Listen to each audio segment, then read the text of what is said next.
C'est pour des niaiseries.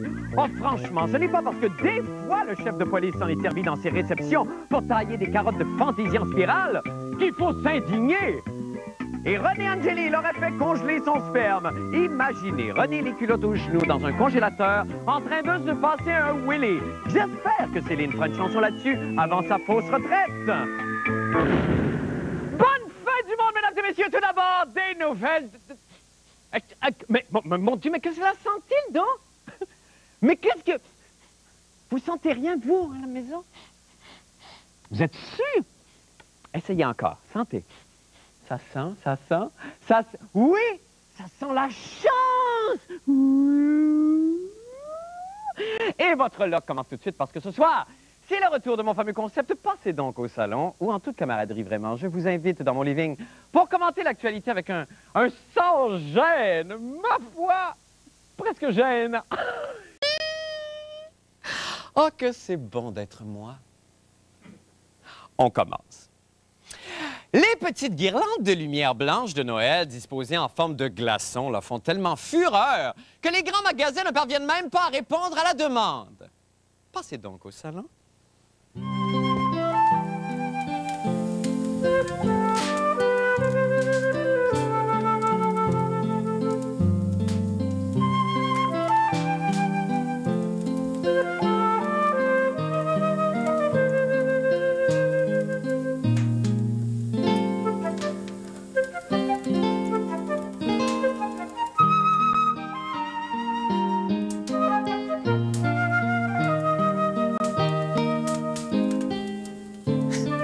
Maudite gang de moutons finis. Ben voici notre beau givre lumineux, j'en veux moi tout. Hey, réveille, Batèche! Il n'y a pas 2 ans, on fessait à coups de masse sur nos couvertes les déglacés. Je te dis que le beau givre lumineux, là, je l'ai creux en bâtard. Quel joli motif. Retournons au bureau.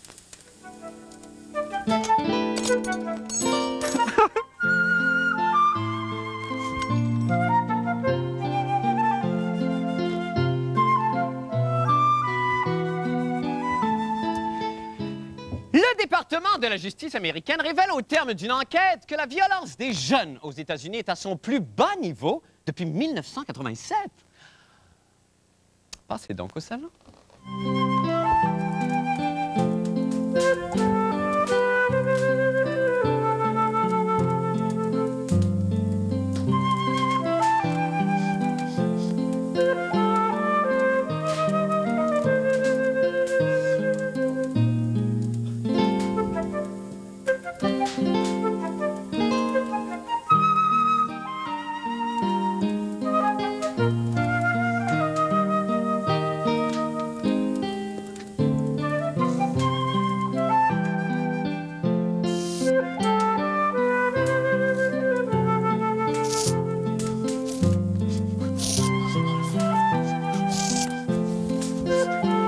On va vous dire, moi, pourquoi les jeunes sont moins violents.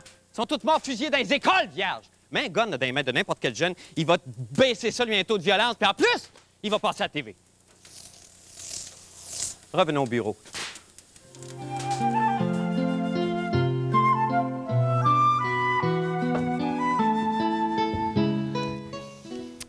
Eh bien, le palais de Buckingham dément formellement la rumeur qui veut que la reine Élisabeth II abdique en faveur de son fils, le prince Charles. Passez donc au salon.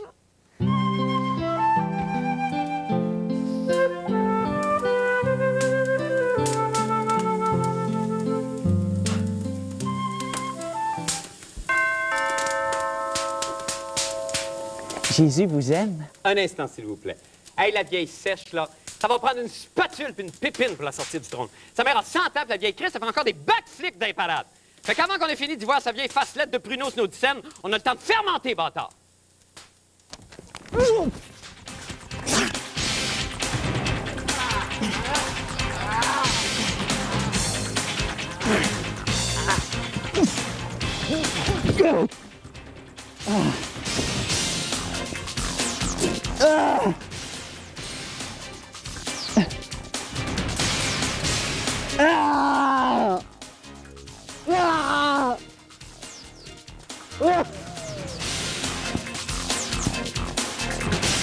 Merci. Ça m'intéresse pas, merci. revenons au bureau.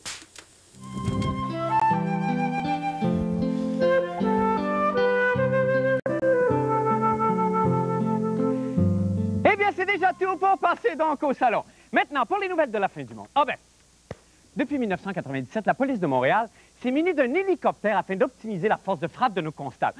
Ça me rappelle tellement un programme que j'écoutais quand j'étais petit. Ça s'appelait Le policier hélicoptère Hélico Joe. Tout le monde se souvient sûrement de la chanson.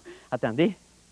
Hélico Joe, c'est une police avec une hélice. Hélico Joe, au secours, Hélico Joe. Mais voilà. C'était tellement bon le thème de ça, hein. Puis une fois, il y avait la... Attendez que je manipule mes affaires.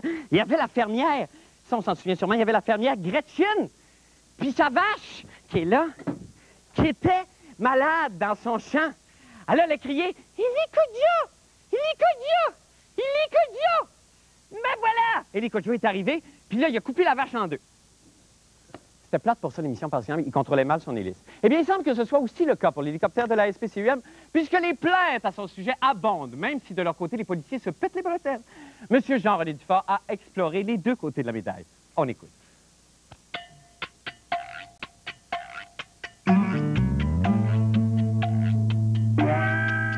Bonjour et bienvenue à cette vidéo de police portant sur le bilan de notre hélicoptère de patrouille.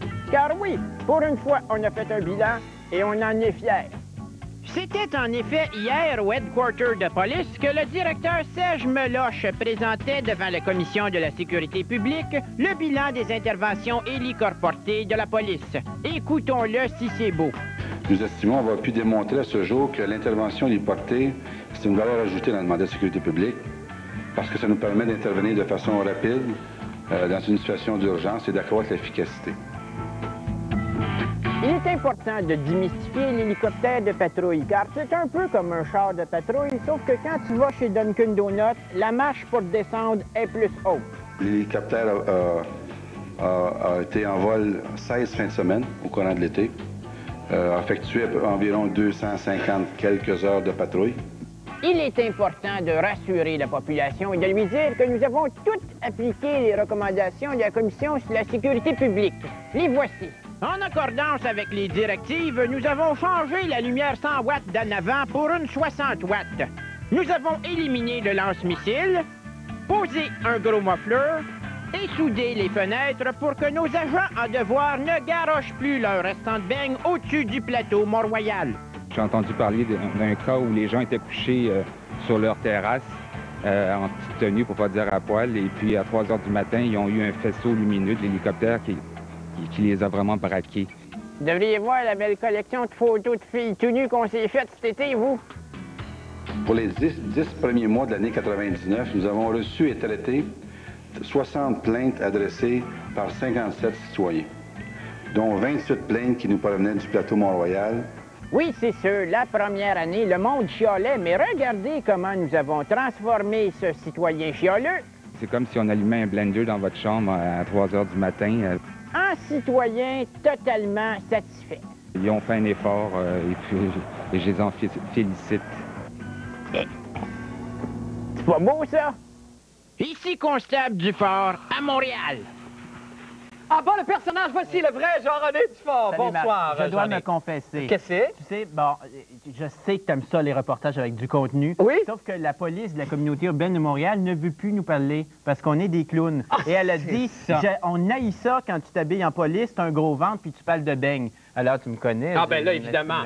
Alors, vous avez mis ça de côté, puis on n'a pas vu ni de gros ventre, ni de beigne dans le reportage. Non, j'ai essayé de respecter le... Ben, c'est très gentil, ça. Mais c'est à peu près juste ça qu'on peut faire, parce que hier, quand on a présenté le bilan, il n'y avait pas grand-chose. On ne nous a pas vraiment dit. On nous a parlé, bon, que l'hélicoptère a servi pour des introductions, des vols qualifiés, des choses comme ça, mais on n'a pas vraiment été dans le détail. Mais là, c'est que ça coûte très cher, ces hélicoptères-là. Et même l'année passée, il y avait un premier rapport qui avait été sorti, et là, qui disait, bon, qu'à part avoir vu quelques méfaits mineurs jusqu'à un certain point, se dérouler. Ça coûte quand même, ça a coûté 170 000 je pense, pour opérer pendant une année. On n'a pas donné de chiffre cette année, mais ça doit probablement être aussi cher. C'est autour de la même chose. Et ça rapporte pas beaucoup. La première année, c'était vraiment bordélique. La police courait après les chats égarés avec l'hélicoptère. Cette année, on nous dit que ça s'est fortement amélioré. Sauf qu'il y a quand même des cas. On nous a parlé de la police qui a couru dans Rosemont après une voiture volée. Bon, est-ce qu'on peut nous dire? Bon. Ce que vous êtes en train de nous dire, qu'on pourrait finalement s'en passer. Ben, il y a aucune... économiser beaucoup d'argent. Il n'y a aucune statistique qui démontre que le taux de criminalité baisse quand l'hélicoptère se promène.